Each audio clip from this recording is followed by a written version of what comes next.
we talk about the Hero's Feast for a minute? And not just the book, but the spell itself. I think it sets the precedent for food to be a lot more interesting in Dungeons & Dragons. When you're looking at things like rations, you're essentially just eating trail mix along the road, so it's not supposed to be something that keeps you going forever. As rations go, this really sounds like a best case scenario. We have dried fruits, nuts, salamis, cheeses, all dry and not covered in monster guts.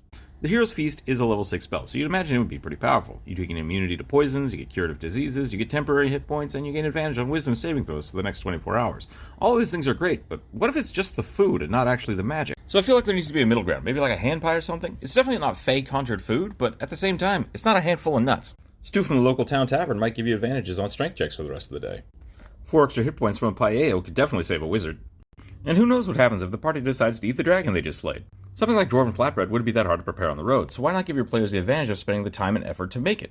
Spending resources and time should be just as good as spending a spell slot, so if your players want to spend the time to do that, give them bonuses. Keep your dice on the table.